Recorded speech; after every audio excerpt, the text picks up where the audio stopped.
Fort Mose in St. Augustine, Florida. Pueblo de Gracia Real de Santa Teresa de Mose. On the shore of Robinson Creek, 1/4 mile east of this marker, was the site of a Spanish mission for Indians left homeless during Queen Anne's War. Since 1688, Negro slaves from the English colonies had found refuge in Spanish St. Augustine.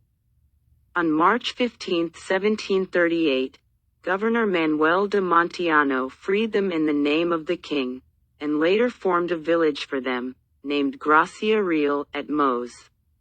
Here the freedmen would cultivate the ground and learn the Catholic religion. For their protection, a moated earthwork was erected, called Fort Mose. See other side. Oh, isn't that interesting that it starts off with it was the site of a Spanish mission for Indians left homeless during the Queen Anne's War. But then the rest of that plaque speaks nothing about the Indians. It's all about Negroes and how they became freemen, right? Don't you find that a bit odd? I mean, I know you do, but I mean, that's the dead giveaway.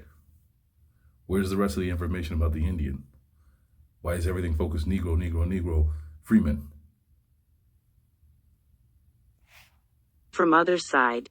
In 1740, during the British attack against St. Augustine, the freedmen evacuated Mose and Scotch Highlanders occupied it. At daybreak, June 26, in decisive blow, the Spaniards ejected the enemy from the fort and later demolished it. The freedmen resettled the village and rebuilt the earthwork in 1752, and later formed a militia company. The British dismantled Fort Mose during their rule in Florida.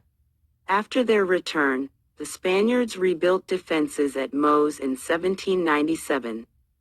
The East Florida Patriots occupied the deserted site in 1812 during their ill-fated attempt to overthrow Spanish rule.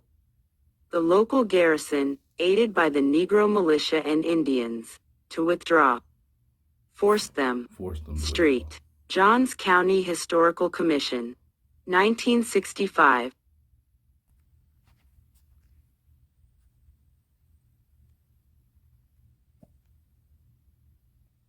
Fort Mose, Mose, was a multicultural community of people originally from West and Central Africa, along with some Native Americans. Some of the residents of Mose, like Francisco Menendez, fought in the 1715 Yamasee War against the English of Carolina. They later fled south to St. Augustine with their Indian allies, and some brought Yamasee wives.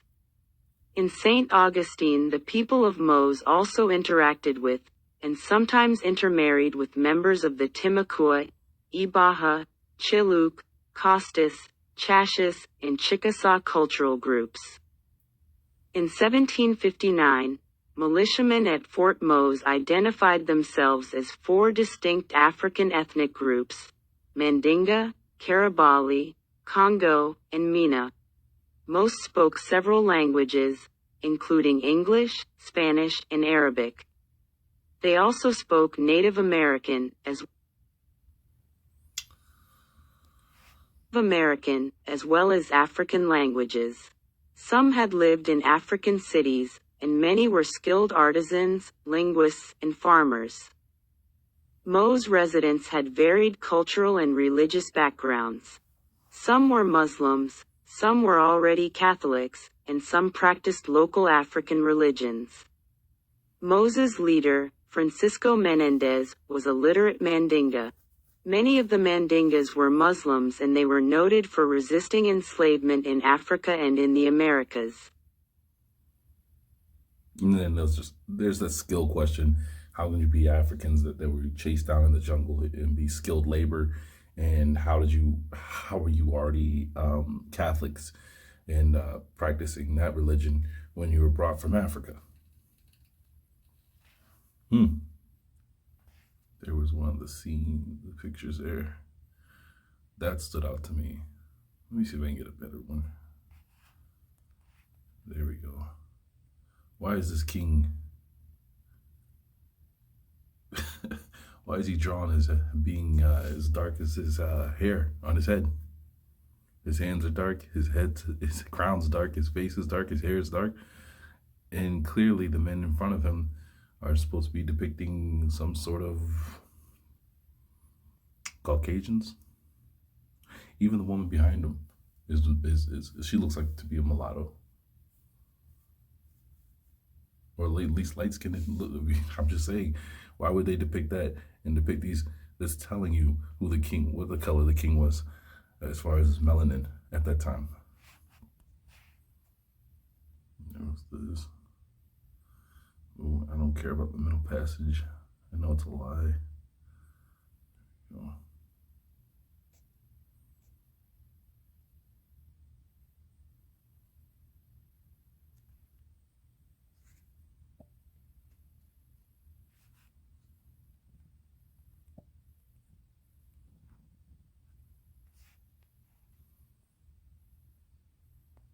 The Stono Rebellion.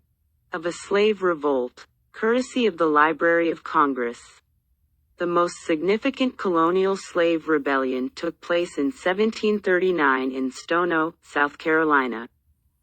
On September 9th, a group of Angolan, more likely Congo, slaves revolted. They killed over 20 English colonists, sacked and burned homes, then headed towards St. Augustine. During a drunken dance, more likely a Congo war practice, Carolina's governor, William Bull, and his militia attacked. Survivors fought for another week, moving towards St. Augustine, until a larger English militia caught and killed most of them. Some rebels escaped. If any made it to St. Augustine, they would have been sheltered at Mose. Stono documenting and interpreting a Southern slave revolt, ed. Mark M. Smith. Well, I've never heard of Stono's Rebellion until now, so that was something to look into. Well, find it interesting. This again, the Carolinas, South Carolina. I'm telling you, there's so much history that's there that's just it's not being tapped into. And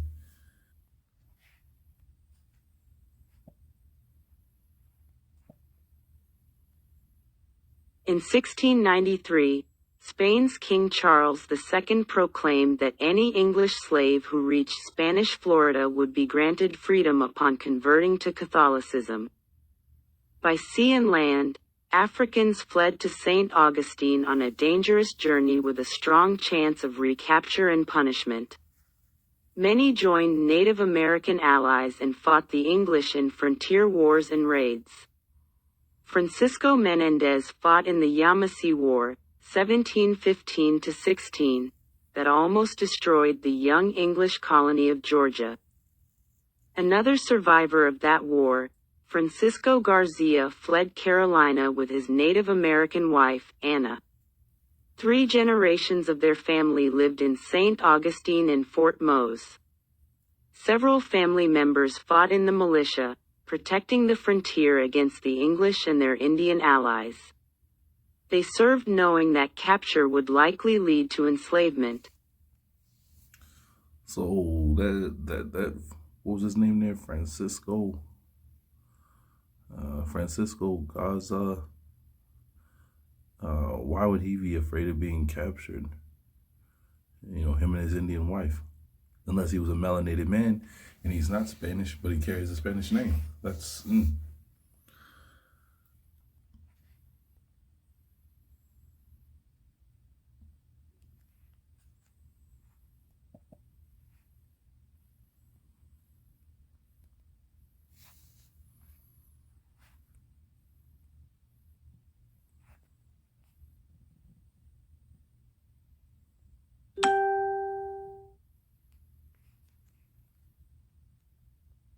In 1738, after more than 100 runaways arrived from Carolina, the Spanish governor established Fort Mose.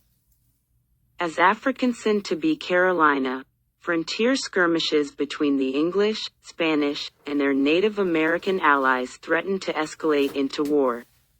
Spanish Governor Manuel de Montiano, along with Francis Menendez, established Fort Mone as a defensive outpost 2 miles north of St. Augustine. Despite English demands, Governor Mations honored the Spanish Cree's policy of religious sanctuary and refused to return fugitive slaves. Jelly M of 1762 showing what far Kokta. I Hindach P. Mose residents included men, women, and children. All men served in the Moan Millen, captained by Francisca Mendedez. Daily life consisted of frontier ting, farming and foraging for food tiangement meager provisions from St. Ongsatin. The people af Mose built a church and sacristy for the Catholic priest WHS lived there. But also may have maintained beliefs.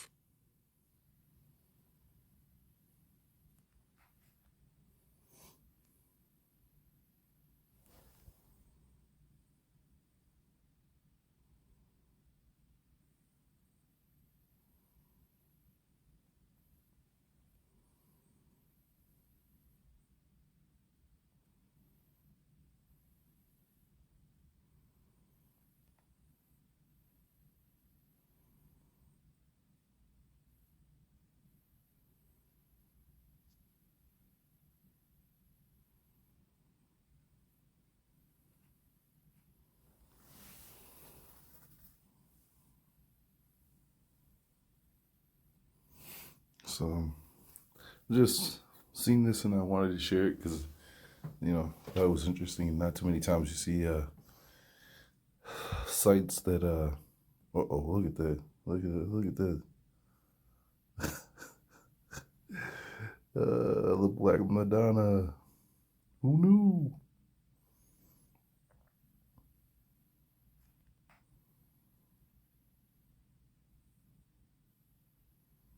Look at the names there. Yo, see, Francisco Mendez. Oh man, Francisco Xavier.